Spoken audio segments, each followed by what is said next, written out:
Well, we're joined in studio now to keep the discussion about US politics going. I'm joined now by Republican strategist Leslie Shedd and Democratic strategist Tamia Booker. Thanks to you both for being here. We've been talking there about Nancy Pelosi smashing the glass ceiling for women and so on, so we might just keep talking about her just for a moment. And Leslie, obviously you're from the other party. You know her very well from your time on Capitol Hill. What's your kind of reflection on her and her role in the Democratic Party? I will say that, look, I can't think of a single policy that I would agree with the Speaker Pelosi on, but she was an incredibly effective leader. I had the opportunity to travel with her actually last year to India on a codel, and the purpose of it was to meet with the Dalai Lama. And, the goal of that really was to try to convince him to name a successor. If he dies without a successor in place, there is grave concern that the Chinese government will try to install a Manchurian candidate like they did in 1995 with the Panchen Lama. But obviously, this is an uncomfortable topic, right? Nobody wants to look at a religious leader and talk about his impending death. But the speaker is fearless, and she agreed to be the one to bring it up. And when the Dalai Lama tried to reassure her it wasn't necessary to do now because he had a dream that he was going to live for another 30 years. And keep in mind, he was almost 90 at the time. I think, a leader with less spirit than the speaker would have kind of let it go, but she didn't. She went back and forth with him over and over again, reiterating the importance of this for his people. And like many powerful men before him, he relented and agreed that he would think about it and get back with her about, naming a successor. So I think to me, this shows real, it's like the perfect story of Nancy Pelosi, right? She's relentless. She won't take no for an answer. She ruled her caucus with an iron fist, and through sheer tenacity was able to muscle through really consequential pieces of legislation. I think it's a big loss for the Democrats. And to me, just on that point of ruling with an iron fist, I've heard many people today say she had a velvet glove over that iron fist. Is that kind of a mode of leadership perhaps absent across both parties now? And we look at a government that's shut down for 7 weeks nearly. Yes, absolutely. And I would agree. We have known her just to be such a trailblazer. And yes, she will tell you like it is and then smile at the end, right? And so we still need that kind of leadership. Somebody who is fighting for the people, but also won't back down. And we love that about her. And it's just the end of a wonderful era of seeing a woman, first woman lead, and just her ascension and watching her make so much change has just been amazing for so many of us. I've heard a lot of Congress people today saying actually that she phoned them up and convinced them to run in the first place. So she kind of was reaching out there into various parts of the country to build up the party with women. Yes, absolutely. And she's raised millions of dollars for candidates, right? And so that's what's also been remarkable about her. It's not just, for me, but to really strengthen the party. And to what you were saying earlier, stepping aside to let the next generation lead. I'm not surprised, given that she was like, okay, we'll usher this in. And just like the Congresswoman was saying, the older leadership is here to help usher in the new and mentor, and then we can step back. And on that kind of brand of leadership being missing and the shutdown, what happens now to try and get the government reopened again? I mean, the Democrats need to vote to reopen the government. There's been, 14 times now that Senate Democrats have voted against funding air traffic controllers, against funding SNAP benefits, against paying our military troops. I understand that they're frustrated, but this is not the way to go about it. No matter what party has been threatening shutdowns, whether it's Republicans or Democrats, I've always stood by the fact that using the federal budget as a hostage is not a successful way to negotiate. You can't rob Peter to pay Paul. So the best way to move forward is for Democrats to agree to open up the government, and then we can have broader conversations about the policy fixes that they want, many of which I think would have bipartisan support on the Hill.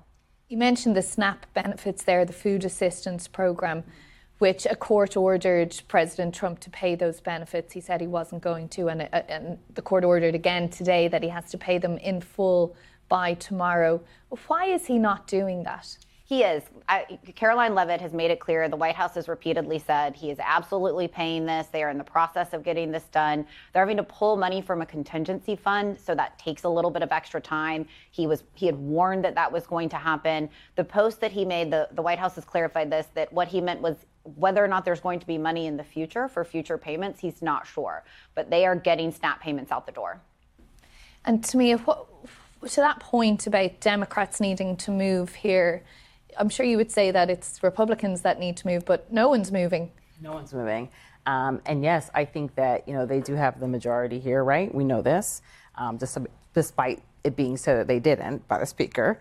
But they need to come to the table. I think the hard part here is, okay, we reopen it, but then at what cost? We have to come to an agreement before we open it, because then they'll just conduct business as usual.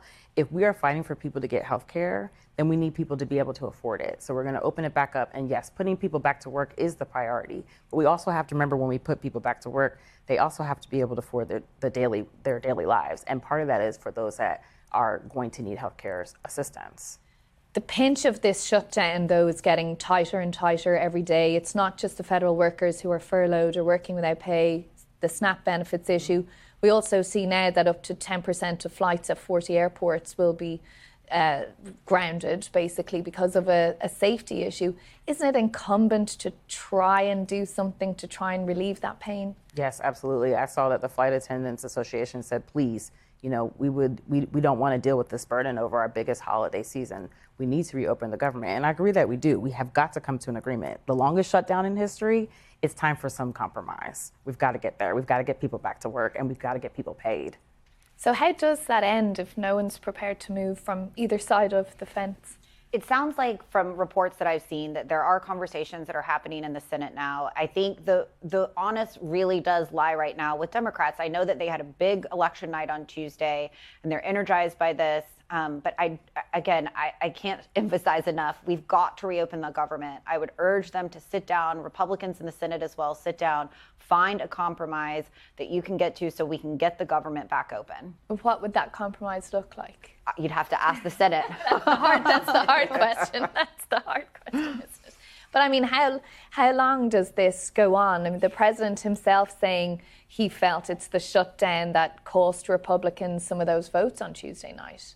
And I think it's because, Republicans do have control right now. Well, I don't think that that's fair to cast blame, because Republicans have repeatedly voted to fund the government and keep it open. There is a frustration out there. I mean, I imagine at some point in time, whatever kind of compromise looks like is that they vote to reopen the government with a promise to vote on extending the Obamacare subsidies. But right now, I haven't heard any kind of movement whatsoever. I think at this stage, it's got to be really that Democrats come to Republicans and say, here's what we're going to be willing to agree to. And other than, their absolute position that they've stuck with, and I haven't seen that. Is there a trust issue here, to me, that if Democrats do, as outlined there, that they don't trust Republicans to actually deal with the issues down the road? Yes, absolutely. And thinking that, okay, we open it and then we carry on and then we ignore what was needed. And I think they're not willing to bend on this, right? We're already going to see cuts to Medicaid next year and Medicare. So then on top of that, we're going to see people struggle to afford their health care. And I think it's just something we can't ignore. And they need to come to Democrats and say, okay, what is it going to take? How do we make this work? We seem to find money for a lot of other things. So we should be able to find money to make this happen. Well, we'll see what happens. The piggy banks are being shaken up and down at the moment. Tamia Banker and Leslie Shedd, thanks to you both for coming in to talk about all of that today. Thank you for having us. Now, lots more still to come, so do stay with us. Around the world and across the UK, this is BBC News.